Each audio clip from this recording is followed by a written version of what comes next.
How could you use stress to supersize your business? Sharon Horne-Ellstrom here. It's worth pondering today, isn't it? Welcome to day 136 of our Supersize Your Business Annual Challenge. Today and all this month, we're focusing on the mental health and well-being, our thoughts, our beliefs, our opinions, our way of looking at it, our perspective of growing and building and scaling our business. Now, if you've been with me any amount of time at all, you know I talk about stress a lot. Why? Because stress, actually, I was not managing it. It was managing me, and I had a sudden cardiac arrest. When you have a sudden cardiac arrest, it is a clear indication that your life has got some challenges, and you better face up to them if you're lucky enough, like I was, or fortunate enough to be in the right place at the right time with people that had the skills to help me, and let the universe just take care of the rest. You're lucky enough to still be here, but most people aren't. And that fact is not lost on me. So I learned that one of the biggest things coming out of that situation was, number one, I had to let go of judgment.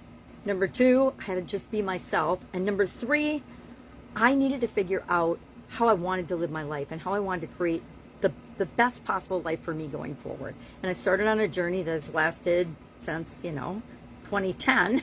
So we're going on my 16th year of this endeavor. And what that means is, in addition to all of my business experience and all of the strategic things and all the different industries I've been in, I've balanced that with what else is necessary. Because as much as we might not want to face up to it or not, the truth is, just like having kids, having a business, building a business, scaling a business is the biggest personal development project we will ever take on. And the only personal development project we can ever really take on is ourselves. But it is even a bigger project than building and growing and scaling your business. I don't care how big your business is. You take you wherever you go to each stage of that process.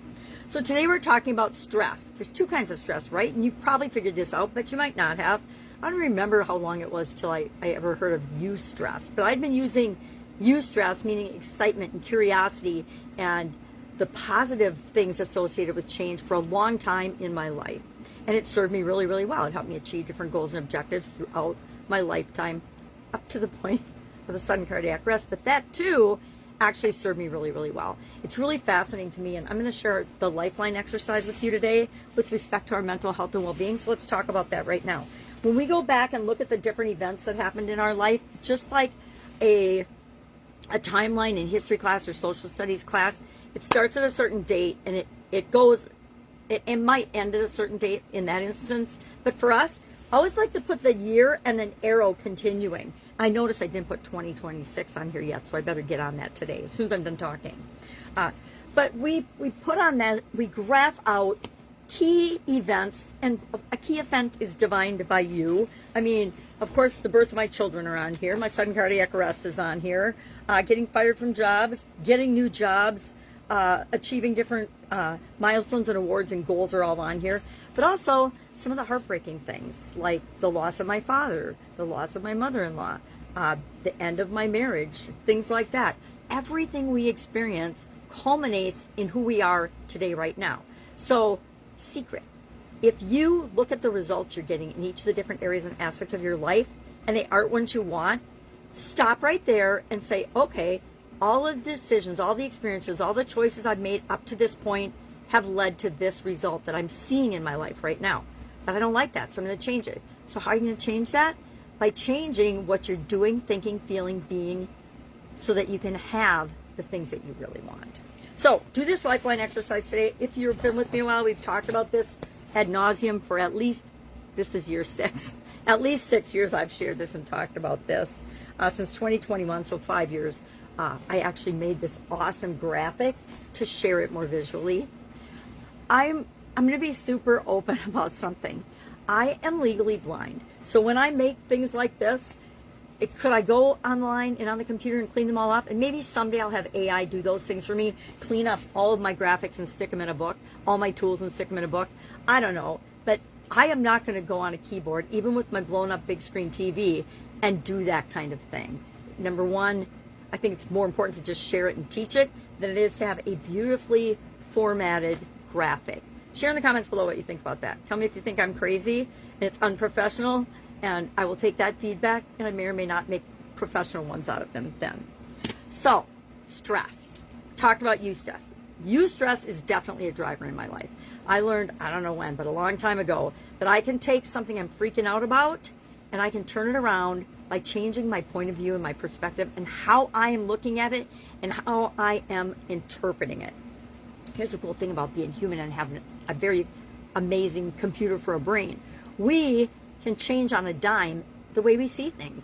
And it's amazing. It's if we hear a story or read a story or share a story, it impacts us on an emotional level, on so many levels, and goes so deep. That is one of the fastest, easiest ways to change. So, reframing, changing our body, breathing, moving our body, listening to music, changing our state, anything we can do to change our state will help us to get out of that stress. Like I said, my biggest lever is I just flip the switch on it. Literally, I imagine I'm flipping a light switch from stress to eustress, and I turn it up and on because I want eustress to be on top. So I'm turning on the light, shining the light on what's really going on, thinking about how I'm thinking about it, because that is usually what's creating the negative stress in the first place. So everybody, all of us, we need to have a bunch of tools in our toolbox to deal with stress. Now, I talked about breathing, but forgot to share the 4-7-8 breathing technique. There are so many different ways to manage your breathing, and the truth is, if you're focusing on your breathing, you're not focusing on what you're freaking out about. Very powerful. It's how I learned to manage chronic pain when I was younger.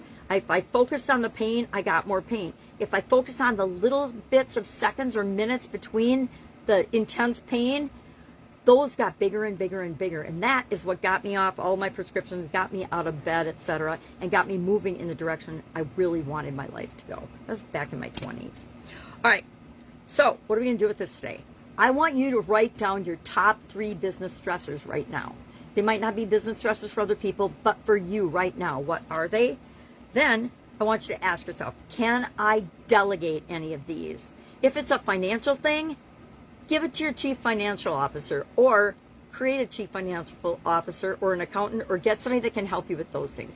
One of the first things I offline in my businesses, and I spent probably months interviewing different accountants and CPAs when I decided, all right, I'm past the point of doing all my taxes and things myself. I had multiple businesses, was working in corporate America, and it was like, okay, they're getting a little more complicated. They change every year.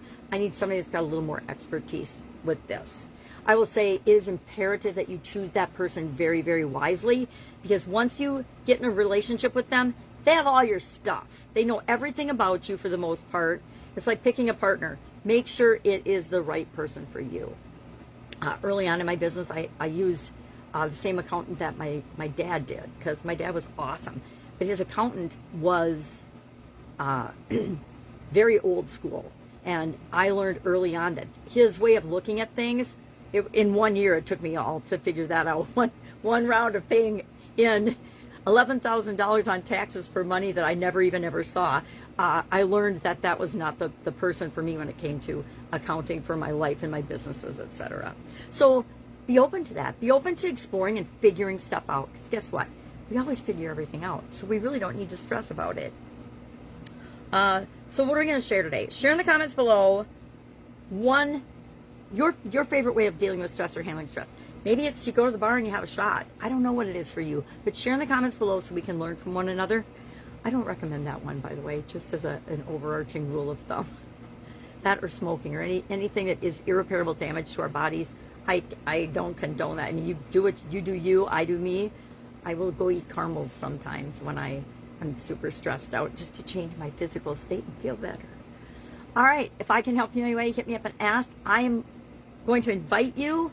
I know that most of my target audience is not on the school platform yet, and I'm going to say yet because it is one of the most incredible tools I've ever seen when it comes to growth, personal development, learning, modeling what other people are doing that's successful, and being able to do everything in one place, meaning simplify the living daylights out of all the complicated stuff I've been doing. I was looking at it yesterday. I was doing a bunch of stuff, and I was looking at not all, but some of the things that I've done just on social media.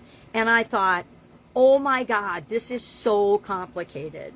And now I don't do hardly any of it anymore because I don't have to. I can do everything I want to do, reach all the people I want to reach, really have a community and interact with people on the school platform. And I launched the Supersize Your Business community. I actually started it back in October and never told anybody about it. So today and from now on, I'm telling people about it because it's free to join. You can come and join. And even if you aren't my exact target audience, because it's a pretty narrow group of people, you're welcome to join and come in and learn, right? Won't let you into our mastermind yet, but part of being there is so that you can get into our mastermind inner circle and our more premium programs, because that's where the real action happens, is when we surround ourselves with a group of incredible, like-minded people that are problem solvers, right? All right. Oh, just put Supersize in the comments below and I'll send you the invite to that. All right. Have an amazing day, and I'll, of course, be with you tomorrow.